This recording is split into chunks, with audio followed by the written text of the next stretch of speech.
My name is Kriya. And my name is Sophia. And this is our first podcast episode. Today we're going to be talking more about the Dreamcatcher, what creativity means to us, and we're also going to be breaking down the word of the month. Kriya, I have a question. Yeah. What is, your position in terms of, the Dreamcatcher staff?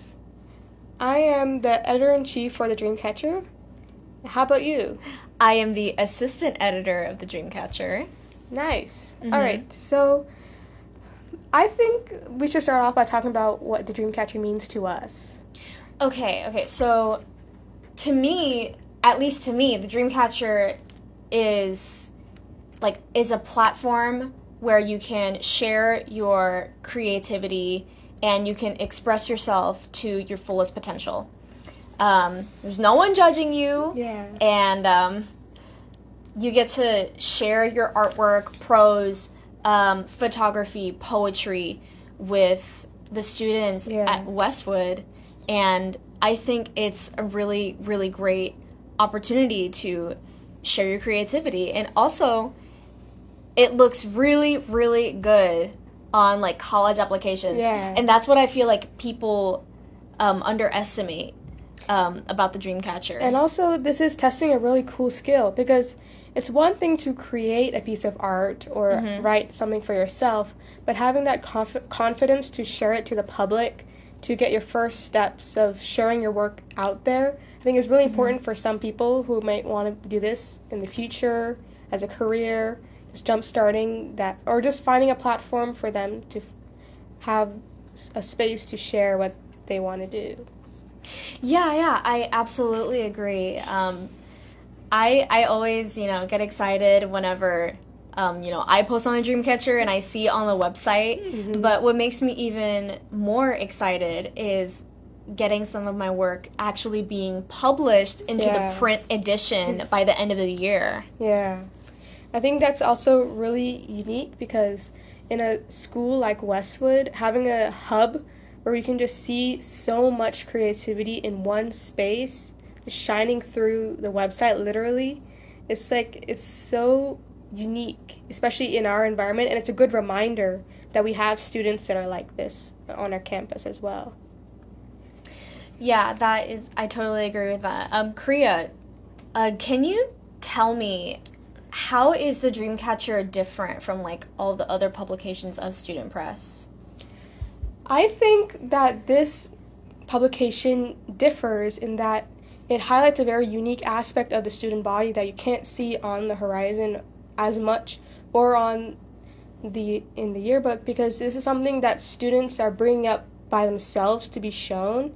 This is a unique place where students can show a part of themselves that might not usually be displayed on the horizon or even in the yearbook, because this is something that they're voluntarily putting on the website and wanting people to see about themselves, and it showcases a unique part of our student body that isn't really seen anywhere else in such a condensed way. Yeah, I totally agree with that. And to add on to your point, there are a lot of students who do not like being interviewed. Yeah. A couple of times whenever I ask really shy people, hey, would you like to be interviewed for my news story? It's going to be posted on the horizon. They're like, oh, no, thank you, no, thank you. But then I see that same person submitted to the Dreamcatcher, So I think it also gives people an opportunity, who aren't really that confident in sharing themselves, by voice. It gives them an opportunity to share a piece of themselves, without giving a quote or even taking a picture. Yeah, or taking a picture of themselves. Yeah. That's really interesting. I have a question for you, Sophie. Tell me, please. Why do you think creativity is so important in a high school setting? Okay. So there is creativity everywhere on campus, There's, even outside of, art classrooms or, English classrooms or whatever, in the hallways, there's always going to be like flyers that students make to promote like their clubs and organizations, or like paintings and murals, like maybe some in like the cafeteria or in the gymnasium. There's creativity shown there. And also for like homecoming, you know how the clubs, they pick like a theme and then they paint like a backdrop and they put it in like all of the hallways. That's another big way that students show their creativity. And I believe that the Dreamcatcher is like, it's another way to further express yourself, and it really is helpful to a lot of creative students, and there's many creative kids at our school, and I know quite a fair share of them.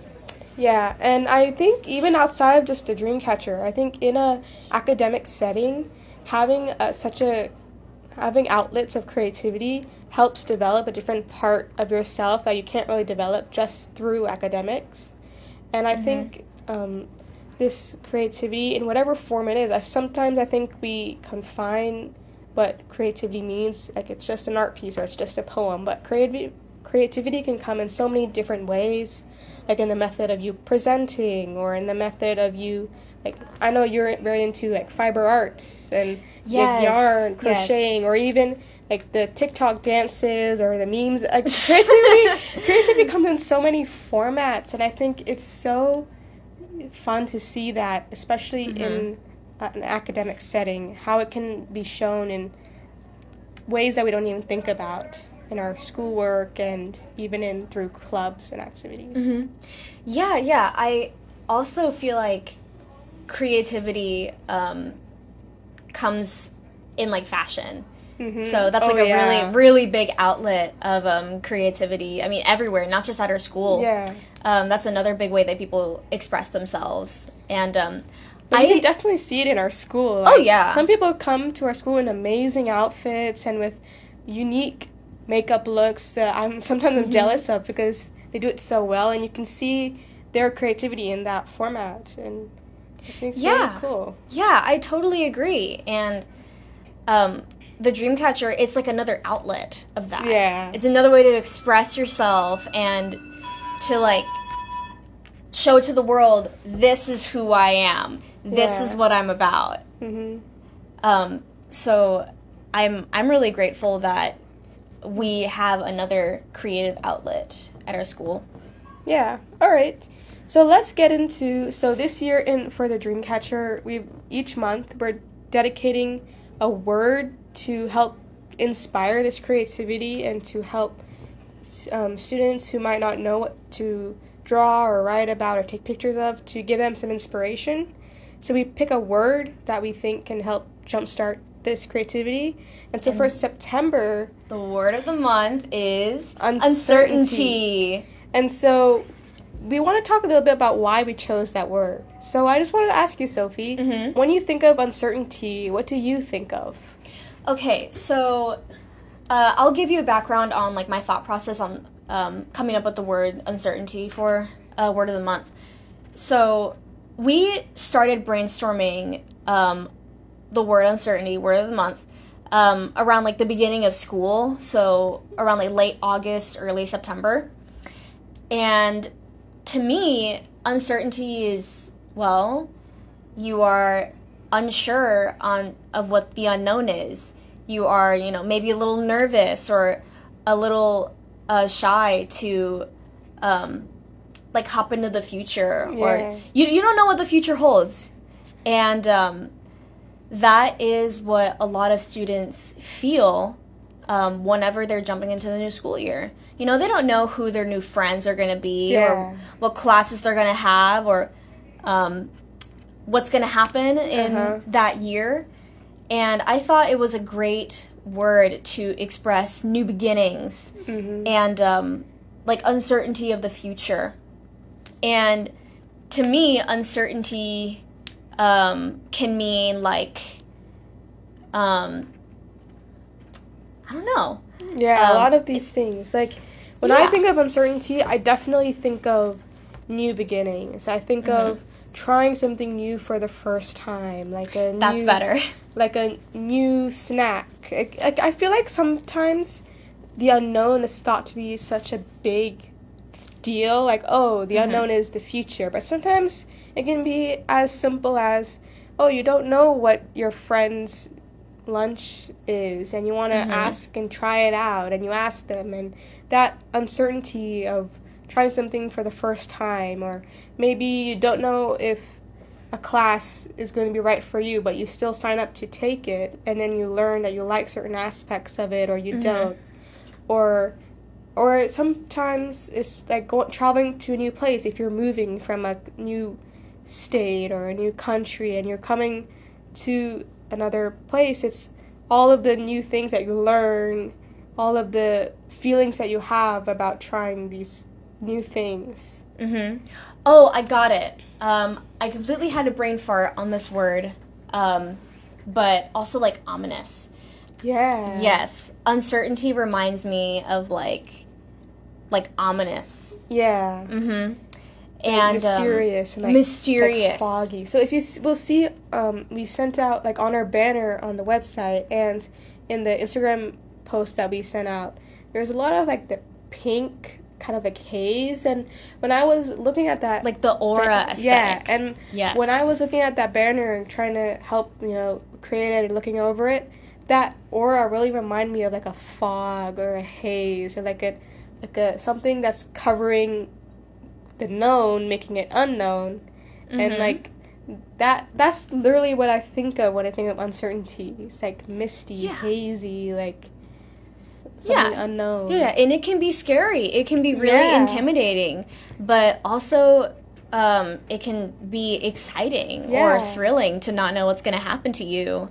Or expecting something, and then you do that uncertain thing, and you expect something else. That change in your thought process, your expectations, it brings out the conversations and the ideas of like expectations and what you think's going to happen, what actually happens, and how you process all of that. I think it's a very unique umbrella of a term. Yeah, and these, I guess, like umbrella, like really broad, vague words are what we want to bring for like each month. Yeah. So for each month, we're gonna come up with a completely like broad term, so that creativity from you guys is like endless. So that you can come up with whatever reminds you of the word of the month. And to add on that, what are some creative ideas you have to express uncertainty? Uncertainty? Yeah, like maybe some like artwork ideas or like poetry ideas. That's a good question. Or photography. Yeah. 'Cause I have one. I have Really? an idea. Yeah. What do you have? Okay. So I thought as like an artwork or photography, there could be like a person, like a silhouette of a person standing at the bottom of like the artwork, and maybe they're in front of a door, or maybe the door is open and it's like completely black or something. Yeah. Like that is what I think of when I think of uncertainty. So that's to get like the ball rolling of inspiration.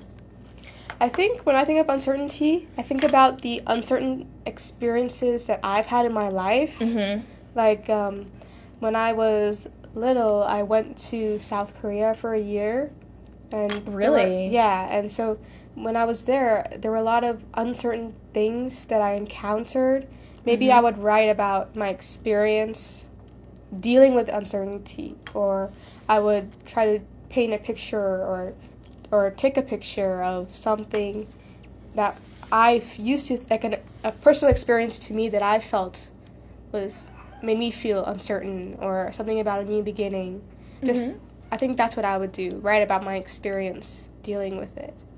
Yeah, that's also another really great idea to utilize the word of the month to create artwork or poetry or prose, is to take an experience of your life when you felt really uncertain or scared or nervous about the future, and share what ended up happening. Yeah. Maybe you have this first impression of maybe like a new job or a class that you're going to take, and you're like, oh no, like I'm going to fail, or this is a really bad decision, or I'm really afraid of what's going to happen. And then you go through that experience and then you realize, that wasn't so bad.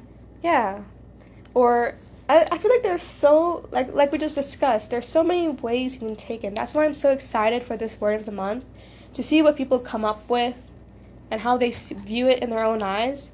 Because even words, like, interpretation is so interesting that way. One person can take a totally different meaning of a word than another person sitting in the same room. And I feel like that's really what the Dreamcatcher excels at. Mm-hmm. It's showing, even though we're all in the same school and we all see each other in the hallways and, in lunch and whatever, this is a place where you can see the different perspectives of how students think, how they view and express themselves. And it's a place where you can really see the individuality of a person and how they fit in this big blanket of Westwood. Yes, and that is what I absolutely love about the Dreamcatcher. And it makes me really, really proud to know that I am a part of this publication. Yeah. Yeah. And I'm proud that we're in this position where we can help show these incredible pieces to other people, being that liaison and having that connection and helping people see these wonderful pieces. Mm-hmm.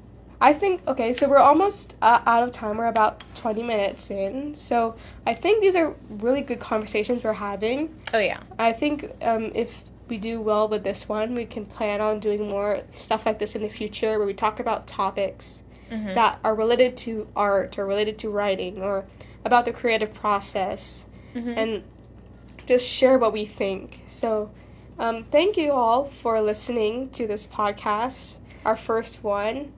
And I hope you stay in tune to what we do in the future. Yeah. And always don't forget, you can submit any pieces you want to the Dreamcatcher at westwooddreamcatcher.com. And we hope to see you again soon. Yeah. Stay tuned.